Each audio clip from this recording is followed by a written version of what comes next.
विदर्भातील भंडारा जिल्ह्यात घरोघरी ही पारंपरिक रेसिपी केली जाते, ती म्हणजे ज्वारीच्या पिठाची आंबील आणि पोपटीच्या दाण्यांच्या घुगऱ्या. पोपटीच्या दाण्यांच्या घुगऱ्या जर करायच्या नसतील तर तुम्ही तुरीच्या दाण्यांच्या घुगऱ्यासुद्धा करू शकता आणि हे पदार्थ खास करून उन्हाळ्यातच केले जातात. नमस्कार, मी किशोरीज रेसिपीमध्ये तुम्हा सर्वांचं खूप खूप स्वागत आहे.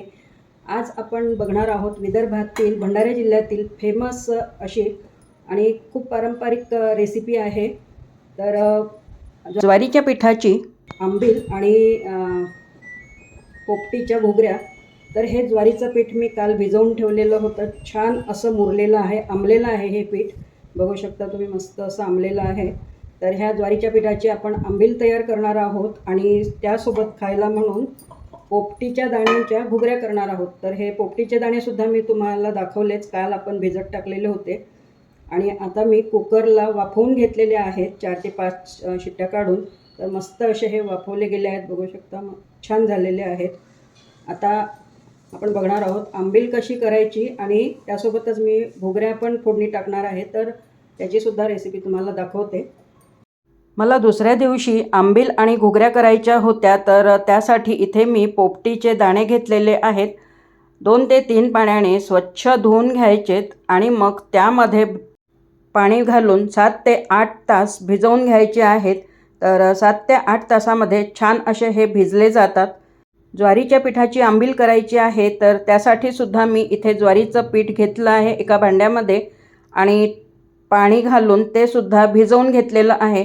आपल्याला जर दुसऱ्या दिवशी आंबील करायची असेल तर रात्रीचं हे पीठ भिजवून ठेवून द्यायचं, म्हणजे छान असं मुरल्या जाते, आंबल्या जाते आणि अशा आंबलेल्या पिठाची आंबील खूप चविष्ट लागते. आंबील कशी करायची हे आता आपण पुढे बघूयात. तर ही आंबील मी मातीच्या भांड्यामध्ये करत आहे. त्यामध्ये पहिले पाणी घालायचं आणि मग म्हणजे तुम्हाला जेवढी गरज आहे तेवढं पाणी घालायचं.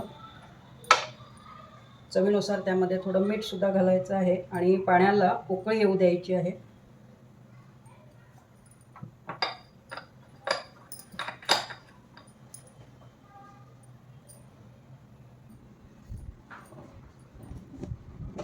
हे आंबील करण्याचं जे भांडं आहे ते मी इकडे ठेवते मागच्या साईडला आणि समोर इकडे उसळ फोडणी घालते.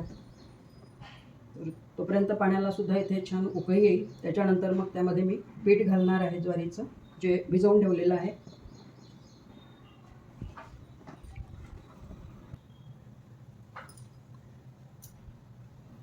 तेल घातलं, 1 मोठा टेबलस्पून मी ह्यामध्ये तेल घातलं आहे. तेल गरम झाल्यानंतर मग आपण फोडणी देणार आहोत. तेल गरम झालेलं आहे, त्यामध्ये आता मी जिरा मोहरी घातलं आणि जिरा मोहरी छान असं फुलू द्यायचं आहे. त्याच्यानंतर मग कांदा घालायचा.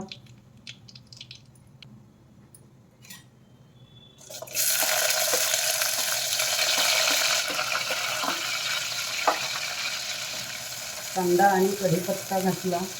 त्यामध्ये मी आता हिंगसुद्धा घालणार आहे. तर अर्धा टीस्पून हिंग. कांदा थोडा लालसर रंगावर येईपर्यंत छान परतून घ्यायचा आहे.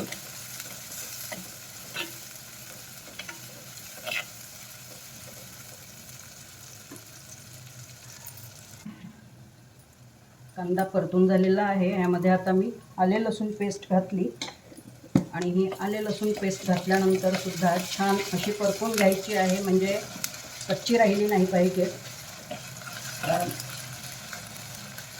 लालसर रंगावर येईपर्यंत छान अशी ही आले लसूण पेस्टसुद्धा परतून घ्यायची.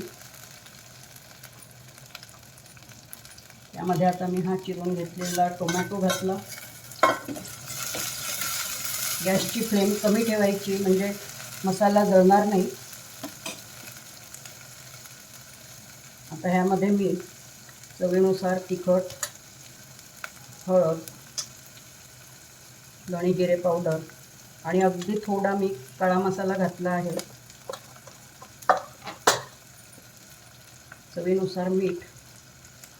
उसळ फार तिखट करायची नाही आहे, कारण आपल्याला आंबीलसोबत खायची आहे.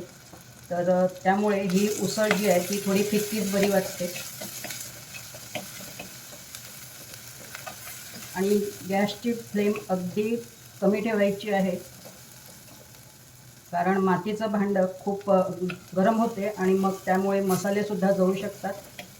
त्यामुळे अगदी मंद आचेवरच हा मसाला परतून घ्यायचा आहे. टोमॅटो थोडा सॉफ्ट होईपर्यंत हा मी मसाला परतून घेते. आता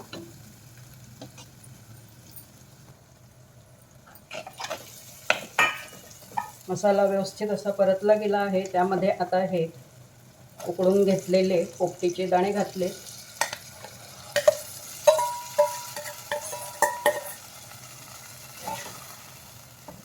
छान परतून घ्यायचं, मिक्स करून घ्यायचं.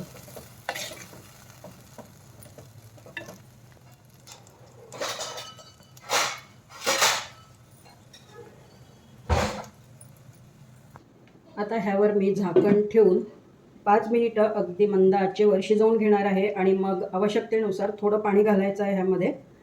तर मस्त अशी ही उसळ लागते. पाणीसुद्धा इथे उकळलेलं आहे, मी तुम्हाला दाखवते. आता हे आंबीलचं पाणी उकळलेलं आहे, त्यामध्ये मी थोडं थोडं पीठ घालत आहे. कारण ही जी आंबील असते ना, ती अगदी पातळ असते, खूप घट्ट करायची नाही. तर मी जसं लागेल तसं पीठ घालते.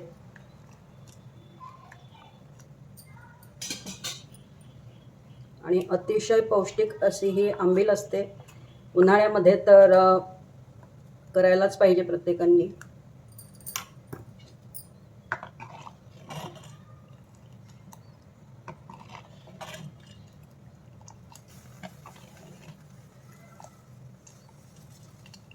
उकळल्यानंतर मग ही थोडी घट्ट येईल, म्हणून एवढंच पीठ आता सफिशियंट आहे. तर बघू शकता ह्या कन्सिस्टन्सीमध्ये मी ही तयार केलेली आहे. आणि उकळल्यानंतर, शिजल्यानंतर पुन्हा ही आंबील थोडी घट्ट येईल.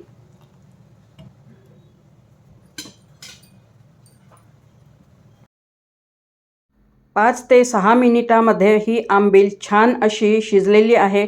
अगदी खदखदून शिजू द्यायची, म्हणजे पीठ पण छान शिजल्या जाते आणि आंबील कच्ची राहत नाही.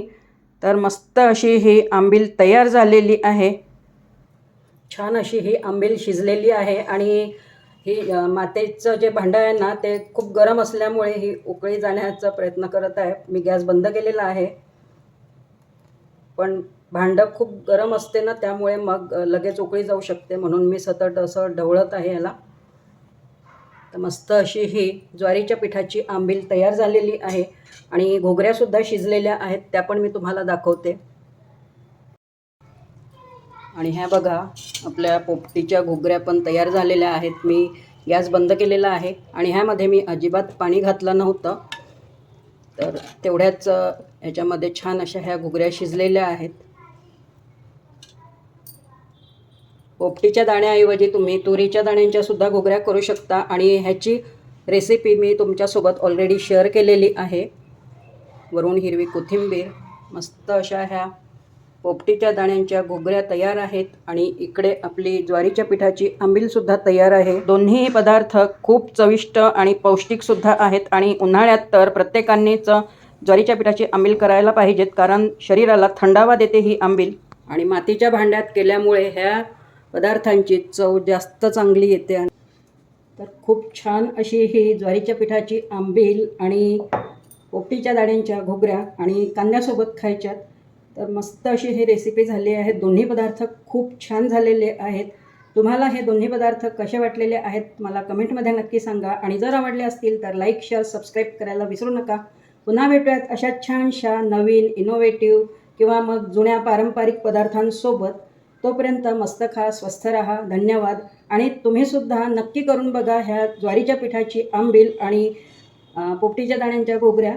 किंवा मग ह्याच्याऐवजी तुम्ही तुरीच्या दाण्यांच्या घोगऱ्यासुद्धा करू शकता. तर त्यासुद्धा खूप छान वाटतात खायला आंबीलसोबत.